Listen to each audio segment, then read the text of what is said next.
Quand Dieu présente sa parole, il ne dit pas lis ma parole, il dit médite-la, étudie-la. Dans cette parole se trouvent les sources de la vie. Mais la plupart du temps, pourquoi est-ce qu'on te trompe? Parce que tu te contentes de lire à la surface, mais tu n'étudies pas. Ça ne t'a pas intéressé. Tout ce qui ne t'intéresse pas ne t'aide pas. Tout ce qui ne t'intéresse pas ne t'apporte rien. La Bible dit, cette femme marchait avec Jésus-Christ. Elle le regardait depuis longtemps. Elle voyait le monsieur passer. Elle voyait que son homme guérissait. Elle voyait des choses. Elle dit, moi, tel que je le vois, avec ce que j'ai étudié, avec ce que j'ai pu observer, si je touche son vêtement, je serai guéri. C'est pas ce jour-là qu'elle a décidé de toucher son vêtement. Il y a longtemps qu'elle le voit passer. Elle a observé, elle a médité, elle a analysé chaque guérison. Elle s'est rendue compte que pour qu'il y ait guérison avec ce monsieur, on n'a pas besoin de lui expliquer le sujet de prière. Parce que je l'ai vu en train de guérir des gens avec son nom. Mais si je peux toucher son vêtement, je serai guéri. Un autre a étudié Jésus-Christ de près. À un moment, il a fait comme tout le monde. Son serviteur était malade. Il dit, allez le chercher, qu'il vienne chez moi, imposer la main à mon serviteur, mais en route. Il dit, non, quand j'étudie bien, j'analyse profondément les choses. C'est un chef, c'est un roi. Moi qui suis chef, est-ce que j'ai besoin de me déplacer? Je parle et la chose arrive. Je commande à quelqu'un de faire et la chose se fait. Je n'ai pas besoin d'aller là, mais lui, c'est un chef. Quand je médite bien, ce n'est pas juste un monsieur qui doit se déplacer. Allez lui dire qu'il donne un seul mot, qu'il donne une parole. Et en tant que roi, on va exécuter sa parole chez moi.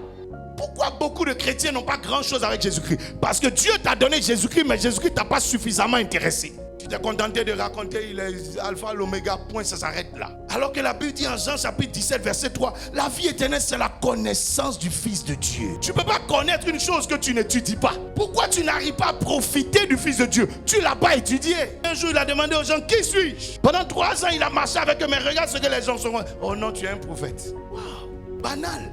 La révélation là vaut rien. Comment des gens, je suis né dans leur pays, j'ai grandi dans leur pays.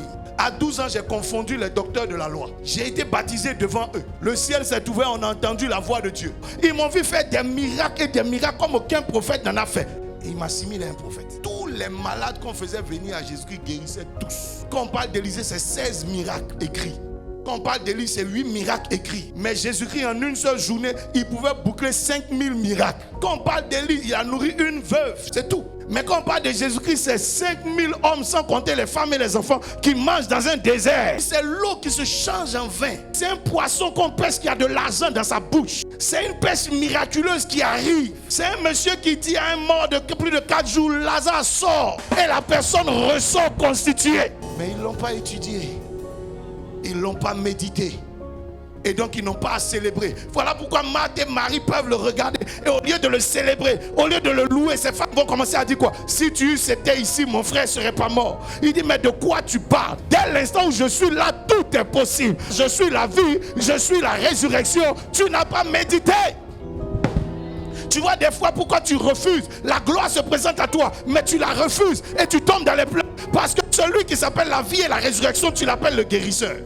Et donc tu l'écartes de ton dossier alors qu'il était sur le point de faire quelque chose dans ta vie.